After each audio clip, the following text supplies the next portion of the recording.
Visakha mayor కూటమి గెలుపుపై YCP నేతలు స్పందించారు. ఈ క్రమంలో YCP Uttarandhra regional coordinator Kurasala Kannababu మీడియాతో మాట్లాడుతూ యాదవ మహిళలకు వైఎస్ జగన్ మేయర్ పదవి ఇచ్చారు. కూటమి ప్రభుత్వం ప్రజాస్వామ్యాన్ని కూని చేసిందని అన్నారు. ఇది గెలుచుకోగలిగామని కూటమి సంబరం పడుతూ ఉంది. చావు బతుకుల మధ్య మ్యాజిక్ ఫిగర్ చేరుకున్నారు. నాకు తెలిసి చంద్రబాబు నాయుడు గారు ఎప్పుడో వైస్రాయ్ హోటల్లో అప్పుడు ఇంత కష్టపడి ఉంటాడేమో. మళ్ళీ ఇన్నాళ్ళకి అన్ని శక్తుల్ని మోహరింపజేసి అన్ని కుట్రలకి తెరదీసి విపరీతంగా డబ్బులు ఖర్చు పెట్టి విశాఖ మేయర్ స్థానాన్ని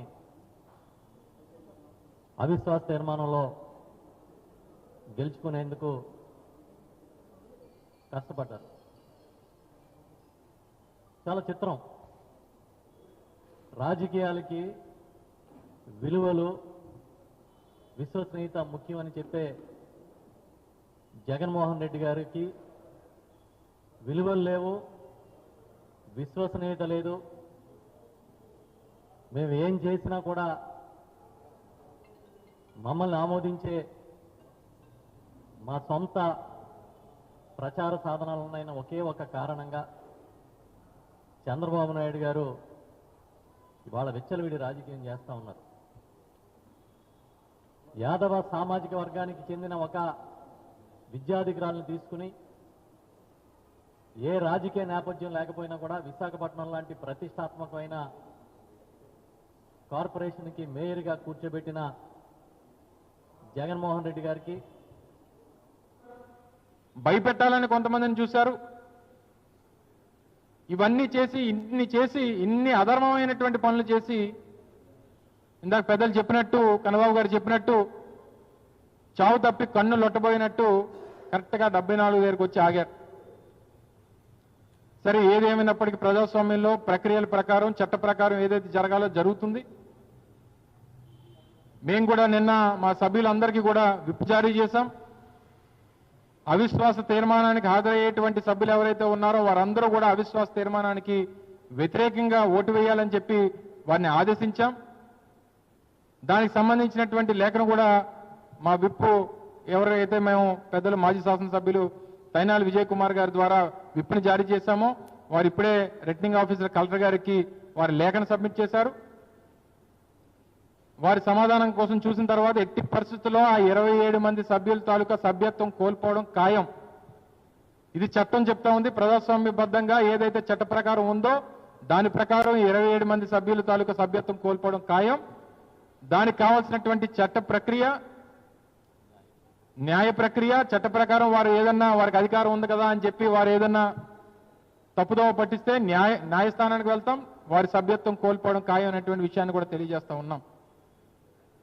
ఏదేమైనప్పటికీ ఇందాక పెద్దలు చెప్పినట్టు ఒక యాదవ సామాజిక వర్గానికి చెందినటువంటి మహిళ, ఈ ప్రాంతంలో అత్యధికులుగా ఉన్నటువంటి యాదవులకి ఆ గౌరవాన్ని ఇవ్వాలని, వారికి ఈ ప్రాంతంలో ఒక మధ్య తరగతి కుటుంబం నుంచి వచ్చినటువంటి ఒక మహిళని, చదువుకున్నటువంటి మహిళని 2 మంది కూడా ముక్త కంఠంతో ఉంటే మీరు అధికార బలంతో స్పెషల్ ఫ్లైట్ వేసుకుని లక్షలాది రూపాయలు ఎవడబ్బు సొమ్మని మీరు స్పెషల్ ఫ్లైట్తో కేరళ వెళ్ళారు. అక్కడి నుంచి ఒక చాపర్ బుక్ చేసుకొని మున్నారు ఏ విధంగా వెళ్ళారు అంటే ఏదో రకంగా భయభ్రాంతులకు గురి చేద్దామని ఒక కార్పొరేషన్ చైర్మన్, ఒక ఉడా చైర్మన్ మీరు వెళ్ళి గోండాలని, రౌడీల్ని ఇక్కడి నుంచి డీజీపీ చేత ఫోన్ చేయించి, ఎంత దౌర్భాగ్యం అంటే రాష్ట్రంలో ఉన్నటువంటి స్పీకర్ దగ్గర నుంచి, రాష్ట్ర పార్టీ అధ్యక్షుల దగ్గర నుంచి, ముఖ్యమంత్రి దగ్గర నుంచి కడకు కానిస్టేబుల్ వరకు కూడా ఈ నెల రోజులు కూడా మీరు అలా అన్ని వ్యవస్థలను వాడుకున్నారు. మేము ఎప్పుడు కూడా మీ తాలూకా కూటమిలో ఉన్నటువంటి నాయకుల్ని మీరు ఎక్కడున్నారో మేము అడగలేదే. మీకు ఎందుకు అంత భయం? నిన్న ఎయిర్పోర్ట్ నుంచి బస్సుల్లో దస్పల్లాకి తీసుకొచ్చినప్పుడు పెద్ద పోలీసు బెటాలియన్ మొత్తం టీంని అంతని కూడా ఇక్కడ యువతల వైపు ఎవరో గూండాలు ఉన్నారు అనుకో చేయడమా? ఒకటైతే చెప్తున్నా, నిన్న మలేషియాలో మా సభ్యులు మీరు ఎవరైతే దాచిపెట్టారో ఒకడు మిస్ అవ్వగానే మలేషియాలో మోసమ్స్ పట్టుకునేవి ఈ కూటమి నాయకులు అందరూ కూడా. ఇది నిజం కాదా? మీరు ఆ ధర్మం గెలిచిందని చెప్పడం, న్యాయం గెలిచిందని చెప్తున్నారా? ఎక్కడి నుంచి వచ్చినటువంటి వాడు ఒక పార్లమెంట్ సభ్యుడు అధర్మంగా మీరేంటంటే అధికార బలంతో మీరేంటంటే ఇంతవరకు కూడా ఎక్కడ కనిపించట్లే. చంద్రబాబు గారు మార్కులు సంపాదించేద్దామంటే రకరకాల స్టేట్మెంట్లు. నగర శాసనసభ్యుడు ఒకడు, పార్లమెంట్ సభ్యుడు ఒకడు గెలిచి ఆ పార్టీలోకి వెళ్ళిన కార్పొరేటర్స్, వాళ్ళకి అవిశ్వాసానికి మద్దతు ప్రకటించిన కార్పొరేటర్స్ మాత్రం నేను ఒకటే చెప్తున్నాను, మీరు మిమ్మల్ని చూసి ఈ విశాఖపట్నం గెలిపించిన ప్రజలు ఈ రోజు నవ్వుకుంటున్నారు. ఇలాంటి వాళ్ళకి గెలిపించామని బాధపడుతూ ఉండే పరిస్థితి తీసుకొచ్చారు మీరు. నిజంగా మీరు చేసింది చాలా దారుణం. మీకు రాజకీయంగా మీకు మీరే సమాధి కట్టుకున్నారు అనే విషయం గుర్తుంచుకోవాల్సిందిగా తెలియజేస్తున్నాను. ఎంత దారుణంగా అంటే 10 నెలల కాలం కోసం ఒక బీసీ మహిళను ఈ విధంగా దించడానికి ఇన్ని కుట్రలు అవసరమా? ఈ కూటమి ప్రభుత్వం అధికారంలోకి వచ్చాక ఏం చెప్పారు చంద్రబాబు నాయుడు గారు, పవన్ కళ్యాణ్ గారు, వీళ్ళందరూ ఏం చెప్పారంటే మేము ఎదుటి పార్టీ వాళ్ళని తీసుకున్నా వాళ్ళతో రిజైన్ చేయించి ఎలక్షన్ పెట్టి గెలిపిస్తాము అని చెప్పారు. ఏవి ఆ మాటలు చేతల్లో కనిపించవా? నిజంగా దమ్ము ధైర్యం ఉంటే ఈ 27 మంది కార్పొరేటర్స్ని తీసుకుంటే మా పార్టీకి రాజీనామా చేయడమే కాకుండా కార్పొరేటర్స్గా కూడా రాజీనామా చేసి ప్రజల దగ్గరికి వెళ్ళి గెలిచి అప్పుడు వాళ్ళకి మద్దతు తెలియజేసుకుంటే బాగుండేది కదా. ఎంత దారుణంగా టికెట్ ఇచ్చిన పార్టీకి వెన్నుపోటు పోవడం నిజంగా చాలా బాధాకరమైన విషయం. ప్రజలన్నీ గమనిస్తూ ఉన్నారు. ఆ రోజు జగన్మోహన్ రెడ్డి గారు ఒక బీసీ మహిళకు అవకాశం ఇస్తే ఈరోజు ఆ బీసీ మహిళని దించి ఒక బీసీల ద్రోహిగా అలాగే ఒక మహిళా ద్రోహిగా ఈ కూటమి ప్రభుత్వం ఈ రోజు నిలిచిందని తెలియజేస్తూ ఉన్నాను. ఖచ్చితంగా ఎవరు ఎన్ని కుట్రలు లొంగవని నిజాయితీగా నిలబడి ఉన్నటువంటి వైఎస్ఆర్ కాంగ్రెస్ పార్టీ కార్పొరేటర్ని ఇవాళ వైఎస్ఆర్ కాంగ్రెస్ పార్టీ మనస్ఫూర్తిగా వాళ్ళని అభినందిస్తుంది. రాబోయే రోజుల్లో వాళ్ళని రాజకీయంగా మరింత బలోపేతం చేయడానికి పార్టీ తప్పకుండా కృషి చేస్తుందని పెద్దలు కూడా తెలియజేస్తున్నారు. చాలా దురదృష్టం. ఈ విజయాన్ని కూటమి నాయకులు బహిరంగంగా ధర్మం గెలిచింది, న్యాయం గెలిచిందని మాట్లాడటం అనేది చాలా సిగ్గుచేటు.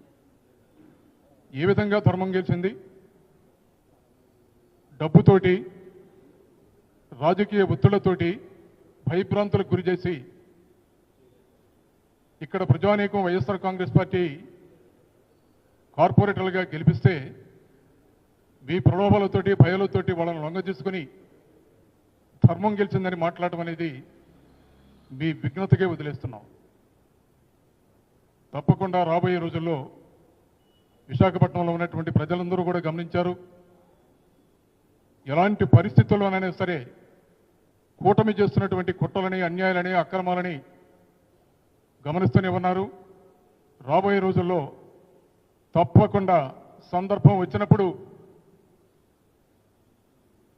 ఏది న్యాయమో, ఏది ధర్మం, ఎవరిని ఏ విధంగా గెలిపించాలో విశాఖపట్నంలో ఉన్నటువంటి